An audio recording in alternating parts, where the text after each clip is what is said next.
Hi sweeties, how are you doing? Welcome to cimnanya. If this is your first time of coming across this channel, sweetheart, kindly smash that subscribe button, turn on the notification so you get notified each time I upload, and please give this video a thumb up. I appreciate you all, and I am saying a very big shout out to every one of you for all the love and support you all give me. I am really grateful. Thank you all so much. So this video is actually about white people, canceling themselves because of black people, right? I am going to leave what started the discussion here, and it's a white woman saying discussing race is a problem. And this is why getting rid of racism is so hard. As far as I know, we are human. And I am going to start by saying that white people are so scared. Or not, I don't think they are scared. They just do not want to talk about race. They don't want to talk about racism because it makes them uncomfortable. Each time you talk about racism going on around them and all that, they are very uncomfortable. And then they forget that when we stop talking about it, a lot of black people are killed. Kids are killed. Black men is being murdered. Black women is being neglected during childbirth, and so on and so forth. Like, I can't count what happens when we stop talking about the racism going on. And the truth is that most of the things don't get attention, not until there is a protest or media's coming in to tackle some. They know, all of them know what is going on daily basis to black people and all that. But they turn deaf ears to it, not until it starts getting attention. Then they react. And they always say do not talk about it because they are not the ones at the receiving end. Black people are at the receiving end. So it doesn't matter. Don't talk about it. When you stop talking about it, it's going to go away. Since when that they stopped talking about it, when has it gone away? Did black people stop dying? Not at all. They keep dying each day. Cops, them, unaliving, and the rest of them. Getting trophies also, because now they get trophy for unaliving black people. And somebody's going to say, don't talk about it. It's going to go away. You know what? Stay close to the screen. I am going to roll this clip. We'll come back to talk about it. Let me know what you all think in the comment section. And straight up, I am rolling the clip. Since when has not discussing racism solved racism? Do you honestly believe that if we stopped talking about it, black women would stop dying during childbirth at astronomical rates? Or that if we stop talking about it, black men just won't face an extremely high incarceration rate? Maybe if we stop talking about it, they won't be over-sentenced compared to white men. Hell, maybe if we stop talking about it, black children will stop being unalived by police and white vigilantes. Now, I know you're not American, so, it's already very confusing why you keep butting yourself into American social dynamics. But here in the United States, racism is only ever addressed when there is public attention on it. And even then, the YT community has long been ignoring racism. That didn't save Ralph Yarl from being shot in the head for showing up at the wrong house to pick his brothers up. That did not stop the police from shooting Jaheim McMillan within 2 seconds of exiting their vehicle. That did not save Sensei Reed from having multiple bullets put through him by a YT man that was never sentenced, who was never even taken to jail. That didn't save Trayvon Martin. It didn't save Tamir Rice. Not talking about it didn't save Ahmaud Arbery. It didn't save Tyree Nichols. And in fact, not talking about it has never done a single thing to fix the problem. I'm so sorry that you're uncomfortable with this conversation, but I guarantee you that black people are more uncomfortable with the thought that they can't send their kids out the door without worrying if they're going to be unalived. So spare me your hurt fucking feelings. The reason that you've been called racist is because you keep participating in anti-black rhetoric and you keep antagonizing black people, speaking over them and trying to determine who can and cannot use a fucking slur. Being checked for that is not being attacked, nor is it reverse racism. It's called accountability, baby. And we do that over here, regardless of what you're doing over there. Further, what not talking about it does is allow it to be erased from our history books. Again, since you're not in America, you probably wouldn't know about the hundreds of Black towns where Black wealth and Black community was murdered, burned to the ground, bombed, turned into lakes, and otherwise utterly destroyed. Why is it not in our textbooks again? Because white people don't like talking about racism. Because if we stop talking about it, it'll just go away. No, y'all will just act like it has.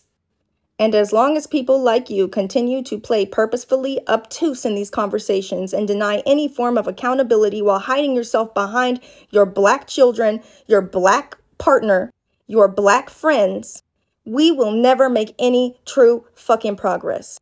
Your proximity to Blackness, whether it be your parent, grandparent, spouse, or kids, doesn't mean shit when it comes to your behavior and your ability to be accountable. Do better. Hi, Snow Bunny, is it? How do I know exactly that you, a woman with a similar, maybe even lighter complexion than me, has not had the same experiences as a Black person? Let's talk about it. We could start that you're statistically much less likely to be unalived by the police. You are much less likely to be followed around a grocery store, much less likely to be denied a home loan, much less likely to die during childbirth. Your children are much less likely to be unalived by police or racist white people. On that note, I've got a list of names that I would love for you to look up. They are listed right here. I know that your daughters will be much less likely to be hypersexualized by every member of society. I know that you and I are treated as much less aggressive when we speak up for ourselves than Black women. I know that you and I are much less likely to go missing than a Black or Indigenous woman. And in the case that we were to go missing, it would be much more likely that the entire nation would hear about it, i.e. Gabby Petito. I know that, on average, you and I make more than Black women for the same job, with the same experience, and the same qualifications. I know that you and I are much less likely to be viewed as lazy and be demonized for being on public assistance. I know that if you and I were to get our home appraised, it would be worth more than if a Black family came into the home and got the same home appraised. I know that if you or I were to commit a crime, per se, we would be much less likely over-sentenced than a Black person. I know that if you or I were to be abused by a man, it would be more likely that it was taken seriously and that that man was reprimanded. I know that if you or I were assaulted, it would be more likely that our case was actually handled. I know that you or I can wear our hair essentially however we want and not be told that it's unprofessional. I know that you or I could have a Southern accent and not be seen as uneducated and not be vilified for it.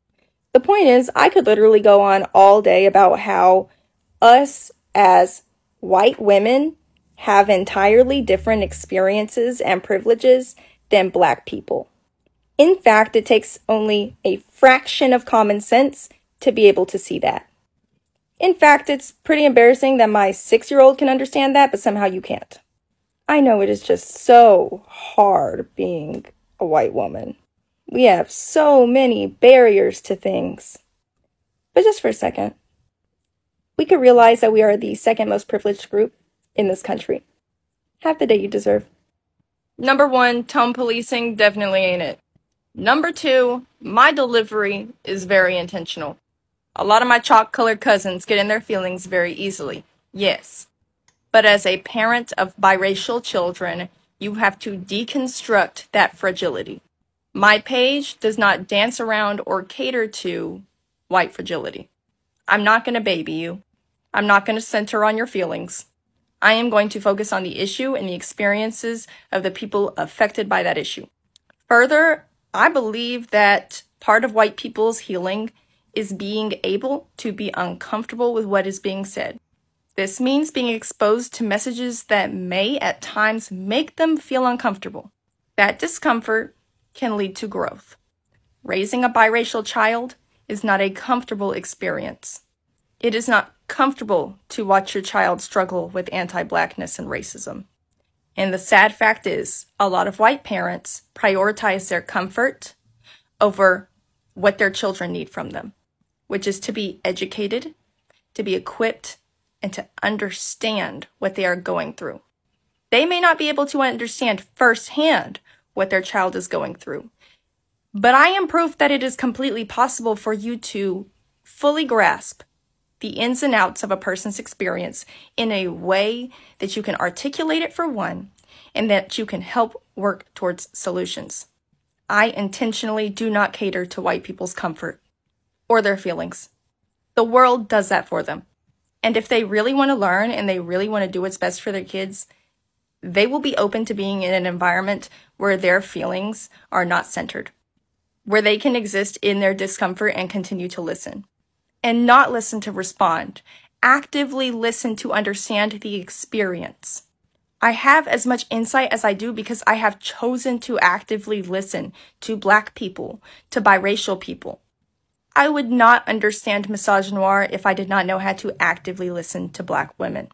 I would not understand the experiences of biracial people with white mothers if I did not actively listen to biracial adults speaking on their trauma and their experiences with white mothers.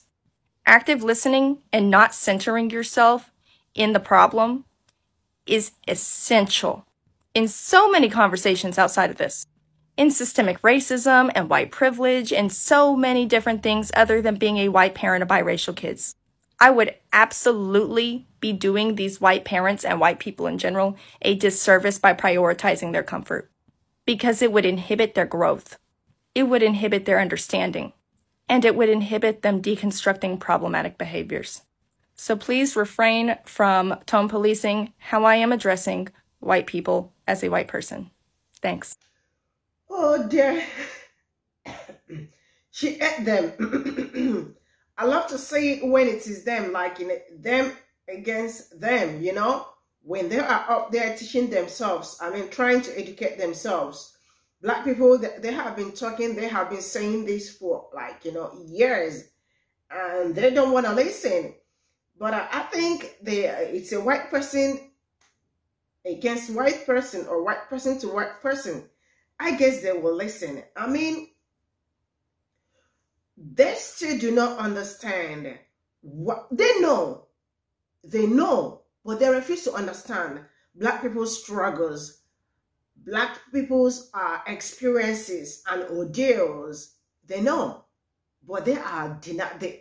They refuse to understand. They refuse to accept it because they are the center of attraction. The world is open for them. The world understands white people's feelings, but not Black people's feelings. And for that reason, they are always the center of attraction. But still, they don't want to understand. They don't understand what Black people go through on a daily basis. The struggles.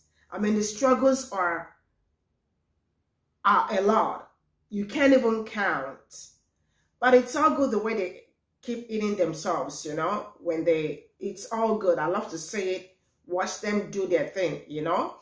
This is where I am going to draw the curtain. Thank you all so much for all the support. I'll see you all in my next video. Bye for now.